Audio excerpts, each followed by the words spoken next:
भाग्य सागर महाराज की जय।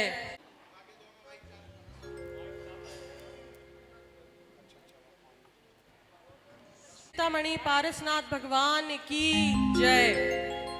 पारस कुमार जो बनारस के राजा अश्वसेन और रानी वामा देवी के पुत्र थे, सेन ने उनका राज्याभिषेक कर दिया। राज्य का शासन अच्छी तरह से चल रहा था। एक बार राजकुमार राज्यसभा में बैठे थे। उनका मन वन भ्रमण के लिए हुआ, तो उन्होंने अपने मंत्री को बुलाया और कहा कि मुझे वन भ्रमण के लिए जाना है। मंत्री, हमारा मन वन भ्रमण के लिए हुआ है। आप सेना को तैयार कीजिए। जो आज्ञा महाराज, अभी सब सैनिकों को तैयार करता हूँ।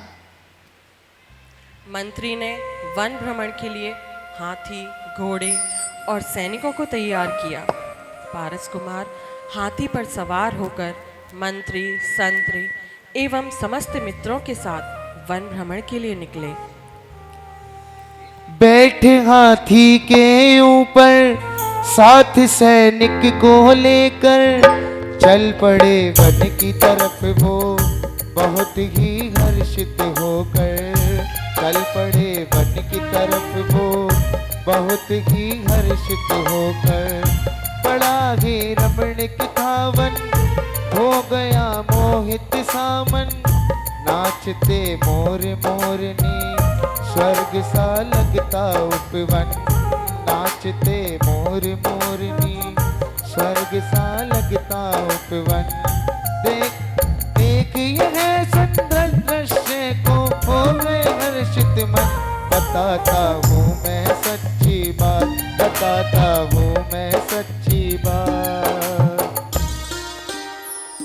पारस कुमार वन में आनंद ले ही रहे थे, तभी उनकी नजर धुएं पर पड़ी।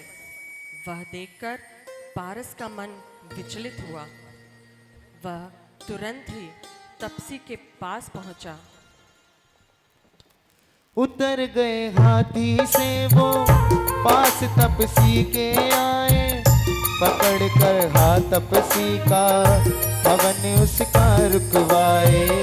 पकड़ कर हाथ तपसी का पवन उसका रुकवाए। तपसी क्रोध में बोला फिर वो तपसी क्रोध में बोला है ये क्या है ये मूर्खपन। बताता हूँ मैं सच्ची बात, बताता हूँ मैं सच्ची बात। ओम फट स्वाहा, ओम फट स्वाहा, ओम। अरे मूर्ख, तेरा इतना दुस्साहस कि तूने मेरे यज्ञ को रोकने का प्रयास किया। कौन है तू जिसने मेरे यज्ञ को विघ्न डाला है? यह समय है, बातों का अवसर नहीं है। इस यज्ञ को अभी बंद कर दो, इसमें जीव जल रहे हैं। तू अंतर्यामी है, तुझे कैसे पता चला कि इसमें कोई जीव जल रहे हैं? हे तपसी, हमें हमारे मनोयोग से पता चला है कि इसमें नाग नागनी हैं। इस यज्ञ को बंद कर दो, उन्हें निकालो यहाँ से, वरना वो जल जाएंगे। अपमान, घोर अपमान। मेरा यज्ञ एकदम शुद्ध और पवित्र है, इसमें कोई जीव नहीं जल रहे। यदि इस यज्ञ में कुछ भी निकला तो, कुछ भी नहीं निकला तो तुझे मेरा दंड स्वीकार करना होगा। हाँ ठीक है, आप जो सजा देंगे मुझे स्वीकार है। ठीक है, तो मैं अभी जाकर कुल्हाड़ी लाता हूं। तपसी ने उठाई कुल्हाड़ी खींच लकड़ी पे मारी, लकड़ी तो फाड़ हो गई, उठी जलती चिंगारी। लकड़ी तो फाड़ हो गई, उठी जलती चिंगारी। जल रहे नाग और नागिन बीच लकड़ी के अंदर, तपसी हैरान हो गया सामने सत्य देख कर। तपसी हैरान हो गया सामने सत्य देख कर।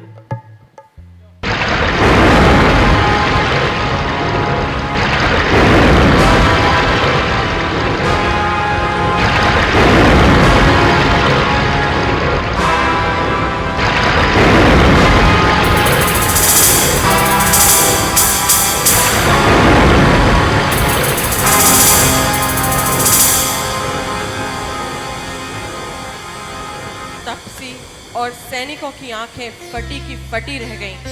तभी तपसी पारस कुमार के सामने नतमस्तक हो गया। नाग नागिन का मरण समय जानकर पारस कुमार ने मंत्र नवकार सुनाया।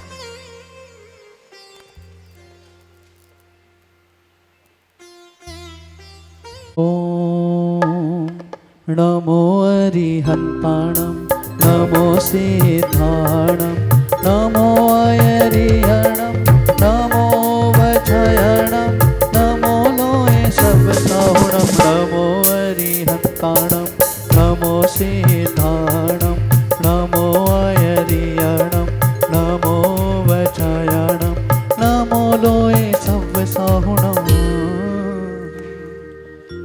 नवकार मंत्र सुनने के पश्चात नाग नागिन मर जाते हैं और मंत्र के प्रभाव से नाग धर्णेन देव और नागिन पद्मावती देवी हो जाते हैं। पारस बहुत ही दुखी हृदय से राज्य की तरफ लौट जाता है। मर गए नाग और नागिन, नाग धर्मेंद्र पाताल लोक में वो दोनों सीधे जाकर, तब से वो कमट कहाया गया जब धरा से मरकर।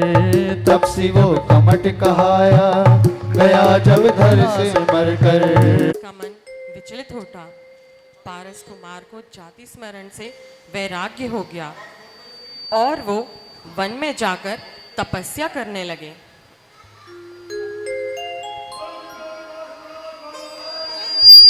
जय हो। एक समय मुनि पारस वन में तपस्या कर रहे थे। वहीं से आकाश मार्ग से कमट निकल रहा था।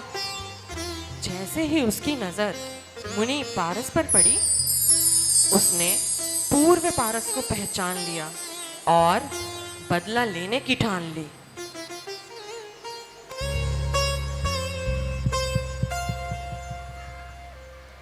अरे दुष्ट, यहाँ आंख बंद कर कर बैठा है। मेरी तपस्या भंग कर दी थी और खुद यहाँ तपस्या कर रहा है। आज मैं तुझे नहीं छोड़ूंगा। कमट ने मन में ठानी, आज मैं बदला लूंगा। आज अपने दुश्मन को नहीं जिंदा छोड़ूंगा।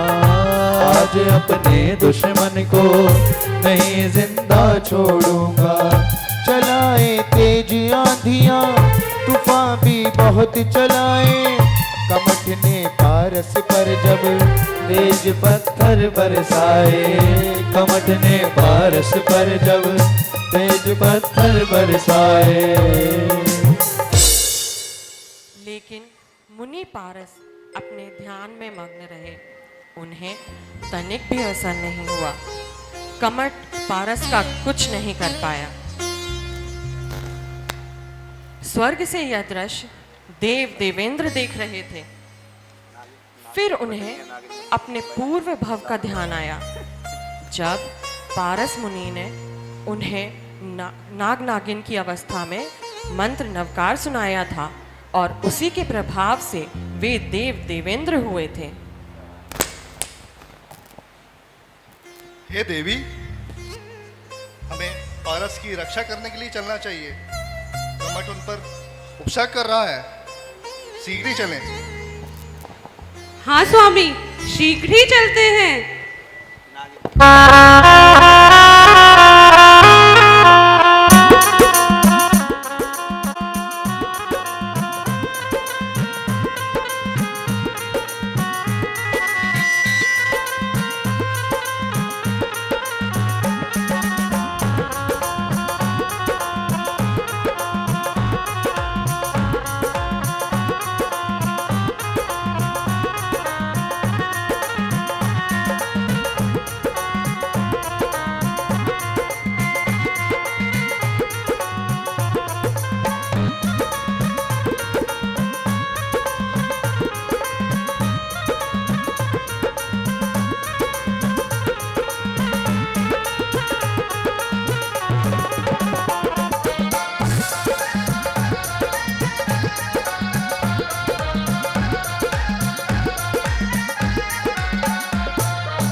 अरे दुष्ट कमठ, ये क्या कर रहा है तू? इतने भवों से पारस पर गुस्सा करते आ रहा है, फिर भी तेरा क्रोध है कि शांत नहीं हुआ। अब गुरु चरणों में आ जा और अपने भवों को सुधार ले। कमट को यह सब सुनकर अपने मन में घृणा होने लगी। वह दुखी होकर प्रभु चरणों में झुक गया।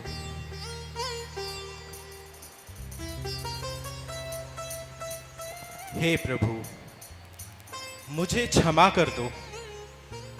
अपनी कसाई के कारण मैं आप पर इतने भाव तक उपसर्ग करते हुए आया हूं। मैं क्षमा के योग्य तो नहीं, परंतु आपसे क्षमा याचना करता हूं।